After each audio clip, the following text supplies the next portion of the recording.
I want you to do something a little radical right now, like wherever you are listening to this. Yeah, just take a second. Exactly. I want you to literally unclench your jaw. Just let it go. Drop your shoulders. Most of us don't even realize we're tensing up, you know? Right. And look, I don't care if you just finished, a grueling 12-hour shift on the hospital ward, or if you just stepped off a loud, dusty job site. Or even if you're just mentally exhausted from staring at screens all day long. Leave it at the door. It's over. You are officially entering quiet mode. So just take a deep breath. That's the baseline we need for this. It really is. And now I want you to look at the phone sitting next to you, or maybe the smartwatch on your wrist.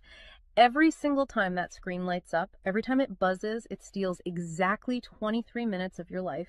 Welcome to the deep dive. It really is a staggering number to confront when you put it like that. 23 minutes Yeah. from one buzz. Yeah, because we tend to measure interruptions in like the seconds it takes to glance at a screen, right? Whoa! We completely ignore the massive cognitive debt we incur the moment we look away from our deep work. And that cognitive debt, that is exactly the central target of our mission today. Okay, let's unpack this.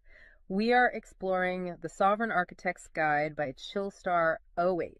Specifically, episode 6, which is titled Deep Work Dynamo, How to Finish Your Week in 4 Hours. Right. And if you remember in our last deep dive, we talked about installing drawing those boundaries and reclaiming your personal space. But clearing the space is just step one. It actually reveals a much deeper, much more intimidating problem. Yeah, the void.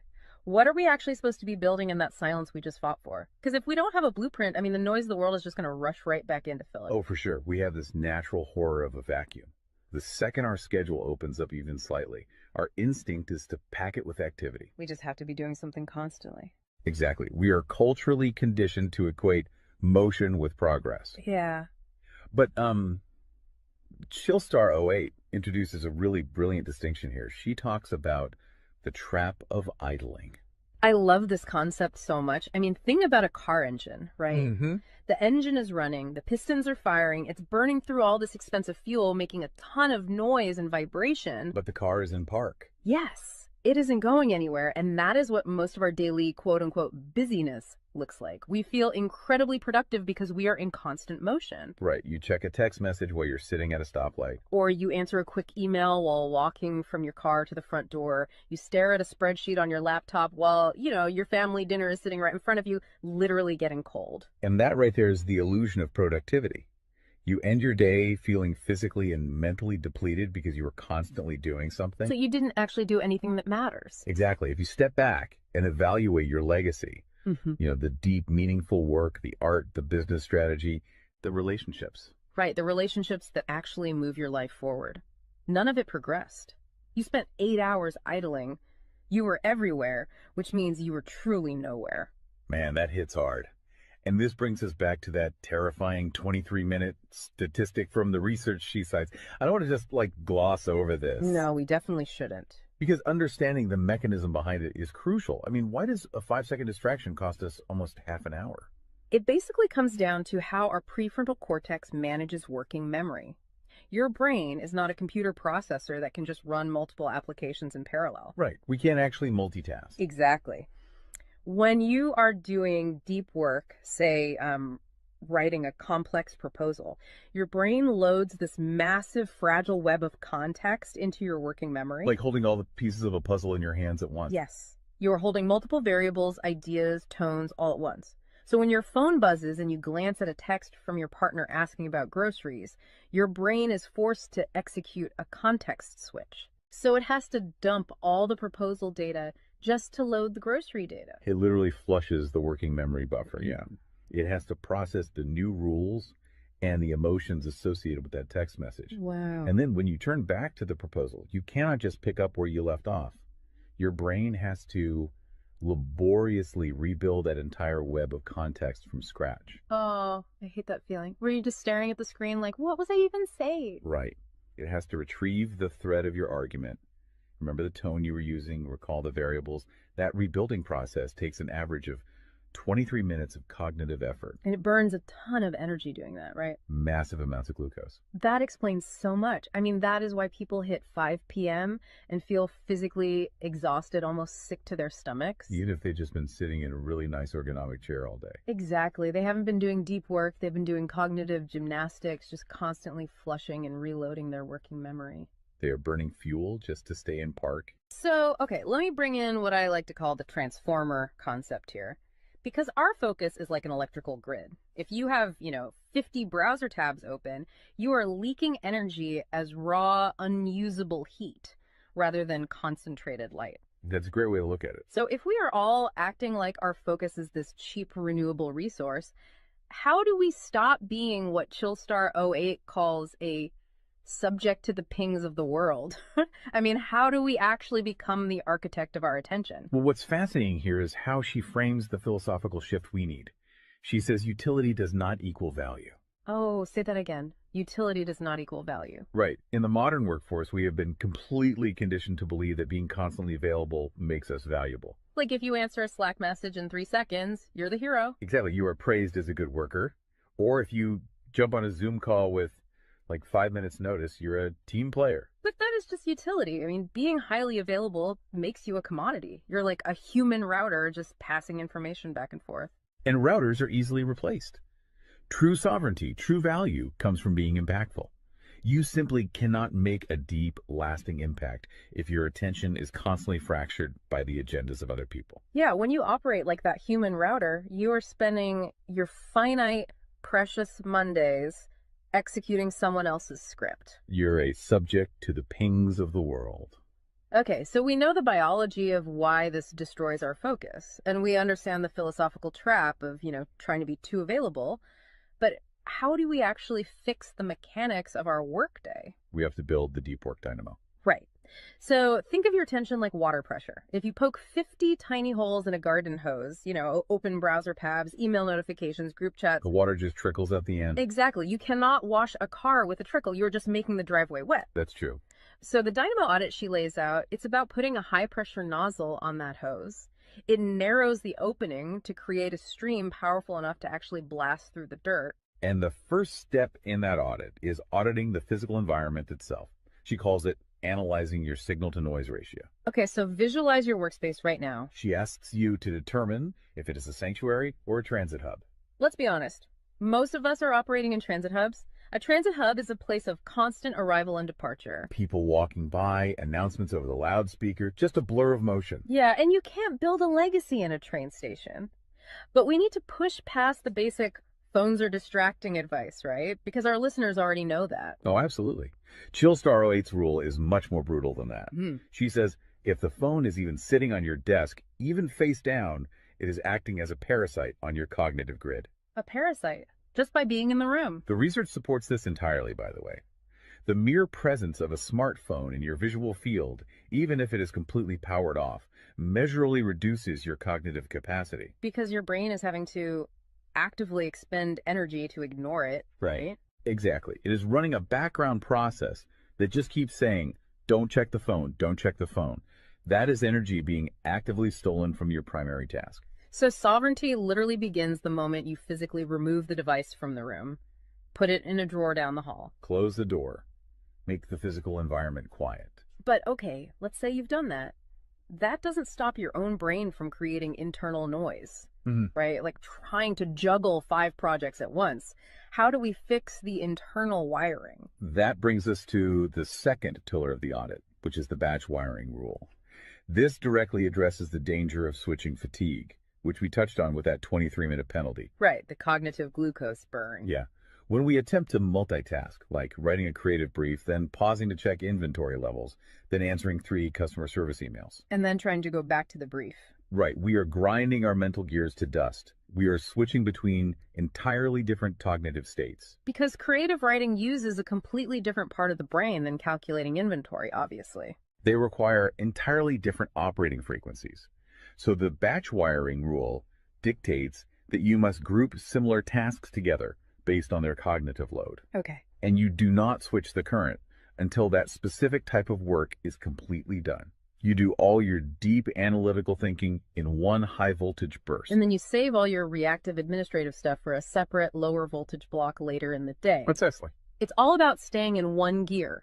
Like if you are driving up a really steep hill, you don't constantly shift between first gear and fifth gear. You lock into the gear that provides the right torque and you just ride it out. That's a perfect analogy. But okay, here's where it gets really interesting. This leads to the third pillar of the audit, and this is where I actually need to seriously push back on the source material a bit. She calls this the zero access window. Ah, yes. This is usually where the resistance starts for people. Because it sounds impossible for a normal person. She says you cannot just plan to be focused, right? You have to legally schedule it. You have to lock in one sovereign hour. Yeah, 1 hour where you are legally dead to the outside world. No boss, no family, no, hey, do you have a second for a quick question? Just you and the blueprint. It's extreme, yes.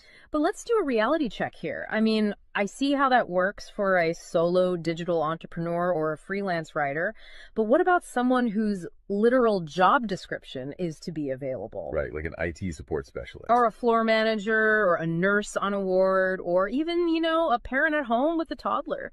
How do they justify just vanishing? It feels like this advice only applies to a very specific, privileged type of worker. That is the most common and, frankly, the most valid hurdle to this entire system. But we really have to look at how the principle scales, and we have to look at the internal psychology of the worker. Okay, walk me through that. First, let's address the context of Chillstar '08's own life. She is not some solitary monk living on a mountain. She is a wife, a mother, and a grandmother. Oh, wow. Okay. Yeah, and she runs a luxury travel agency and a digital marketing business. Her entire professional and personal life is built around communication and client management. She probably receives hundreds of legitimate demands on her attention every single day. So she is really in the thick of it. She isn't just speaking from some ivory tower. Far from it. She implements the zero access window because of those demands, not in spite of them. Now, for the IT manager or the nurse, obviously, you cannot vanish while on active duty if your role is acute response. Right. You can't ignore a burning server or a patient monitor. Exactly. But the principle applies to the deep work surrounding the active duty. The scheduling, the charting, the strategic planning. Even in highly reactive jobs, there is legacy work that gets pushed to the margins. That makes sense. And the challenge isn't just logistical, it is deeply psychological. It's the internal guilt, isn't it? Yes, exactly. People feel like bad employees or bad parents or bad partners when they set a hard boundary. Yeah. We tie our entire self-worth to our responsiveness. We think, if I am not instantly available, I am failing them. Man, that is so true. We feel guilty for taking an hour to ourselves.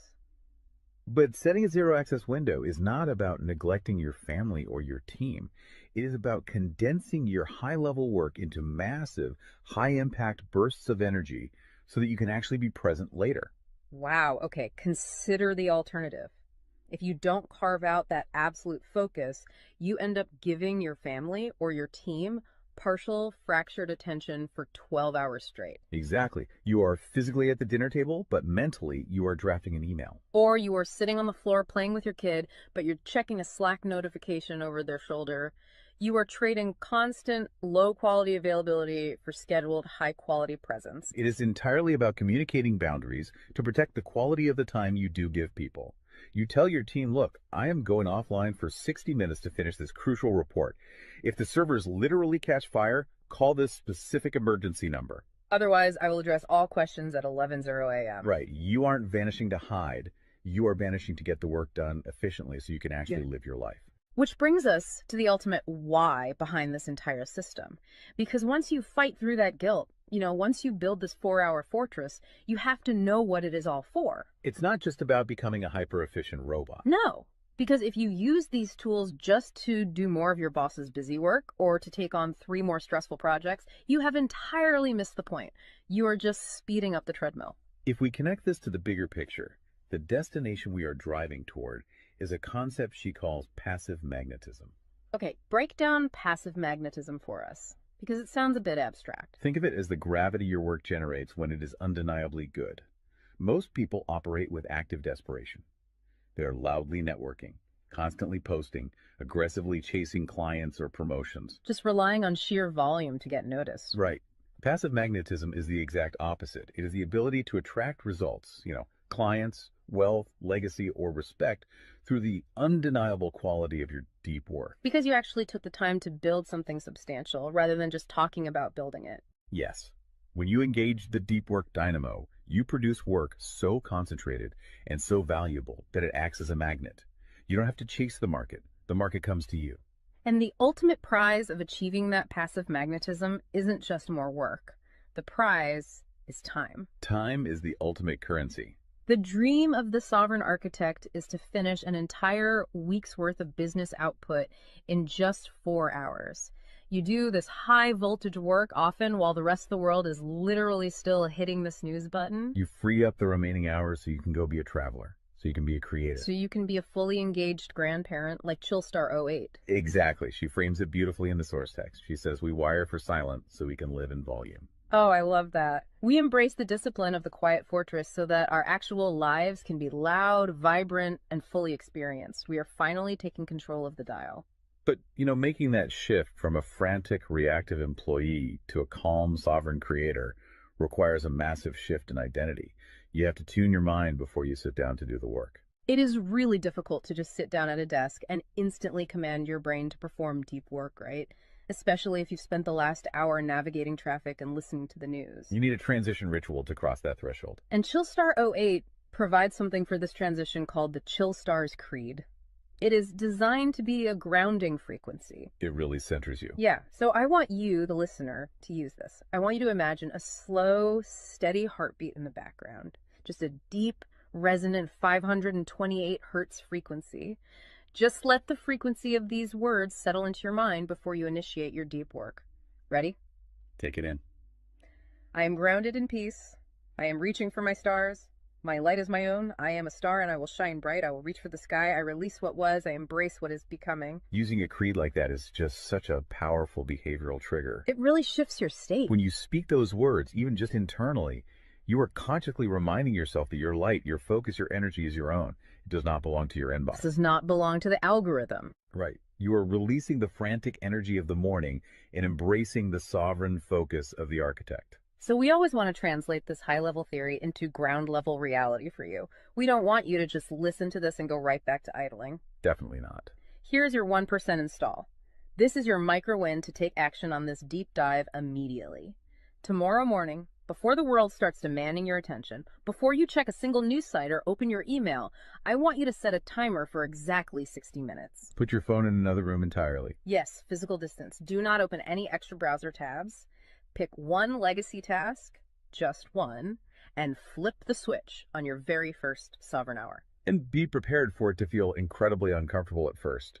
Your brain will crave the dopamine hit of a notification. Oh, you will feel an almost physical itch to check your messages. But if you can sit in that silence, if you can endure that initial friction, you will watch the dynamo start to spin. You will enter that flow state, and the old blueprints of hustling and grinding will be completely burned away.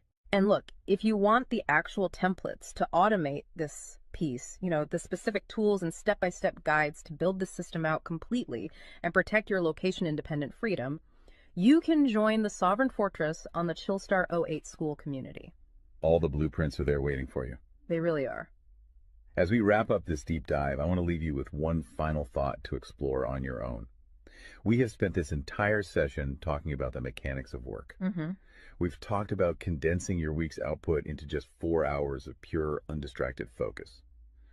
But if you actually achieve that, you're going to be faced with a beautiful, kind of terrifying question. What's that? Who are you going to become in the remaining 164 hours of your week?